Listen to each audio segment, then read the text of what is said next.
What is the feeling on the ground? Well, the feeling is very bad, how we give nationality to people which was Tunisian. Instead to thank France, what they do, they kill French people. They kill everybody. We are in shock, Our country lose 250 persons in 1 year and few months. 250 people have been killed by terrorism in France since January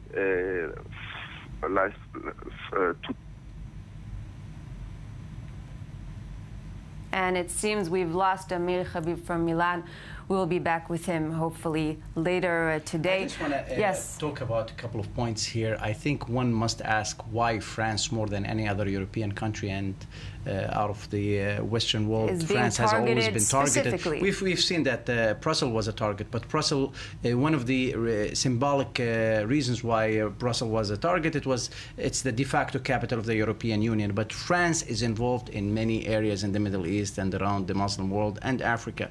We know that France has troops fighting terrorism in Mali. We know that France is involved very much in Libya. We know that France is involved in the international coalition in both Syria and Iraq and elsewhere in the world. So this makes it a target. And also because of the many of its citizens who traveled to Syria and Iraq and became members of the Islamic State organization, and that makes it much easier of a target than other countries. Absolutely. Islamic State has that kind of advantage. We're just once again joined from Milan by Meir Habib. Meir, thanks for joining us again. Hopefully won't be cut off. I'm asking, what are the different reactions and the feelings by parliamentarians in Milan? No, I was yesterday in Milano. I'm in Milano because we have 14th of July. And I represent, except Israel, Italy, Greece, and Turkey in the French parliament. And yesterday in my speech, I tell about the terrorism, about that we, till yesterday, have lost 150 persons in 1 year. Today, unfortunately, we have 230 persons which have been killed. And it's the feeling is very, very bad all over the world. How people which was Tunisian, France gives them French nationality, and the thanks to my country, the thanks to France, is to come and to kill French people. With this terrific jihadism which kill all over the world. Unfortunately, all leaders are very weak. We have to be much more stronger. We have to give them a very more stronger reaction. We cannot continue like that. We cannot continue civilian, women, children, 10 children has been killed. We cannot continue. I was vice president. I am vice president of the special commission, which makes check all the events of terror from the last year.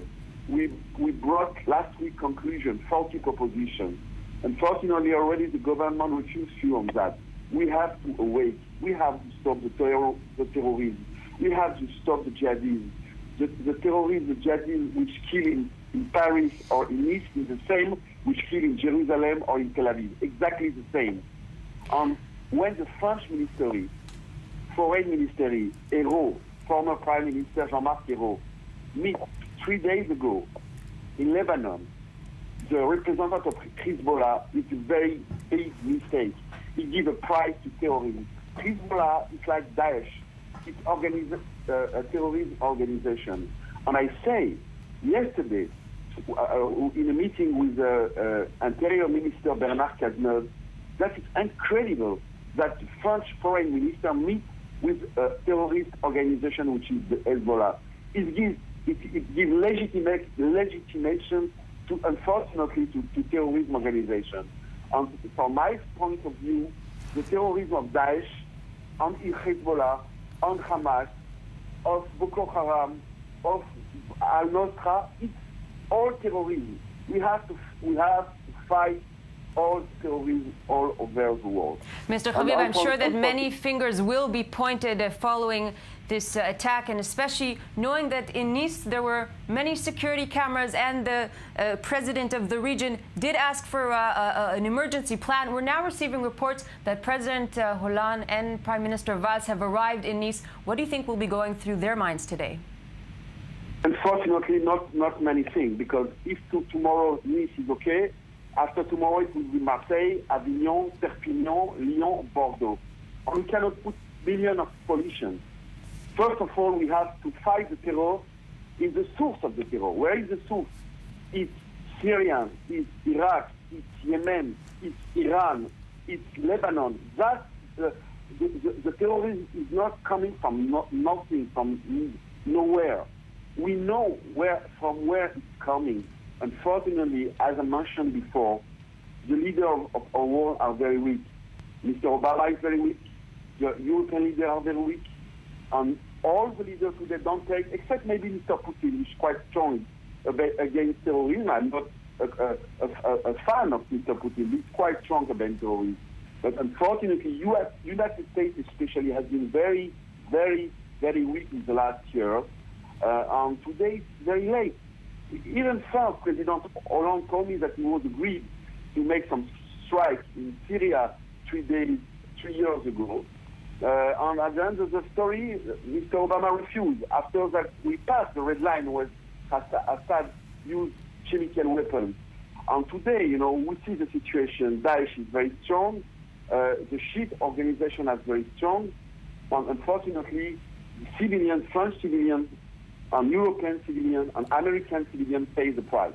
Mr. Habib, there's a lot of pointing fingers at homegrown terrorism. And of course, there is a problem of radicalization. However, some will point fingers at poor assimilation of these communities that remain poor and alienated. And these sort of attacks only alienate and further the chance that more radicalization will take place on the grounds of France and Europe. Unfortunately, it's very complicated. It's not easy to stop in one day. But we are in war. It's like a global war. At the end of the story, the free world beat Hitler and defeat Hitler. And we are going to defeat terrorism, but we have to take some very strong measures. As I mentioned, I was vice president of the special commission in French Parliament. We make a lot of auditions, 200 hours of auditions of ministers of renseignement, how do you call this in English, Modine, intelligence responsible. We are very weak also in intelligence and so on. So I am very, very worried for the next weeks, for the next month. At the end of the story, I hope really that our values are going to win, but in which price? We don't know exactly from today. Today we are going to close a little bit our border. We have to open. Everybody come in Europe and go back to Europe very easily. That's, by the way, one of the reasons that England withdraw on vote on Brexit. I am a very strong European. I think that Union European is very important, but we have to increase our security in the border of Europe. Unfortunately, today you go in Turkey, in Greece, and after in Europe, in Italy, and after in France, in Belgium or in Germany very easily with nothing. It's very complicated in a few minutes to analyze all the situation. Today we are very, very sad. 10 children have been killed, and family has been totally destroyed. 50 injured people are in all the hospital. Only one person did that. One person alone, which runs a van and do this terrific story. So I am, for the time being, we will have time to try to analyze everything and to take more measures. But today I am sad, and all France is sad, and all the free world is very sad. Thank you, Mayor Habib. Of course, we do offer our condolences, and it seems you're calling for a change of strategy. Mohammed, Owen, brief reactions to everything that Meir Haviv had to say, or some of it, because we don't have much time.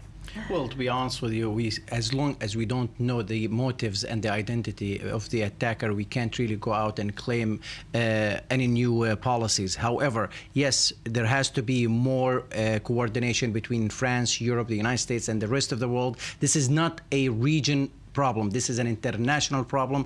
These organizations, terrorist organizations, do not choose one country and one people. When they attack everyone. The driver of this truck did not go out last night and trying to separate those who are Muslim, Christians, Jews, or any other nationality aside. He went out and he tried to kill as much and as many people as possible. They're trying to instill fear in people now in the hope they change the people and these countries later. So this must be an internationally coordinated effort in trying to defeat not one organization, but the ideology that this organization flourish and try to go out and recruit new members to these organizations. Owen? 2 points. Number one, we heard from Meir Habib what we heard from Benjamin Netanyahu this morning, that terrorism needs to be fought everywhere and equally everywhere. Terrorism is terrorism, and this is the Israeli theory of the case, not only Benjamin Netanyahu's, but it's fair to say across the political spectrum in this country. The second point, a very interesting thing we heard from President Hollande and also from Prime Minister Valls, that France needs to live with terrorism, that France will have to do a lot to counter it, whether that means cooperating and coordinating with other countries, whether it means taking other steps for the Muslim minority population in France, as we heard from one of our guests. But at the end of the day, this is part of a trend. This is not an inflection point. It may be some kind of tipping point, but this is unfortunately just one in a string of attacks, and there will be more. And what does that mean for French politics, for European politics, and for the politics of the world as a whole? Those are the questions we'll see. Those are many questions that have been being asked for an entire year now, with the different events unfolding. And of course, we're seeing more world leaders trying to show that they're part of the victim side, not part of the extremist side, but jihadism, the idea of a Muslim caliphate. How do you erase or minimize that idea? Well, again, you have to deal with it internally before you even think about dealing with it internationally or abroad. For the French government, it has to look inward. It has to look into talking and coordinating with its own citizens who are. So what if their parents are of North African heritage? They are exactly. Mainly, it's not from Raqqa. It's from the own, as you're saying. Exactly. And they must look at these sympathizers and the tools that the Islamic State and other terrorist organizations use to recruit these new members. This is something that must be dealt with internally and also abroad. It can't be one over the other. This is not purely a security issue. There are many folds to this problem than just to fight it militarily or security. And it's not a problem that seems to be going away. So definitely there will need to be a solution or a different strategy or a different tactic for that. We're wrapping up our first hour. I want to thank you both, but do stay with me, and we'll be back in just 1 minute for another hour of ongoing coverage following yesterday's attack in Nice.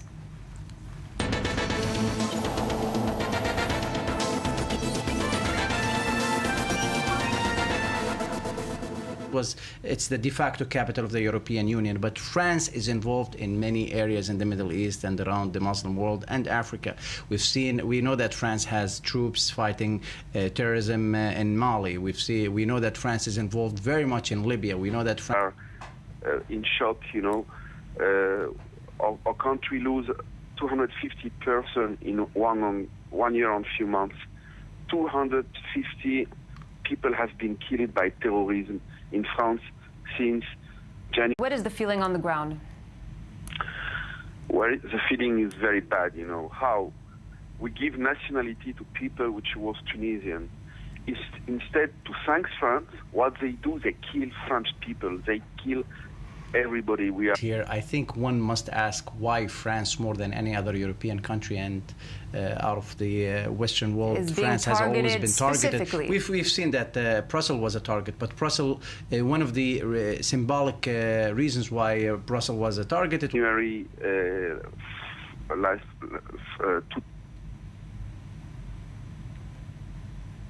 and it seems we've lost Meir Habib from Milan. We'll be back with him hopefully later today. I just want to talk about a couple of points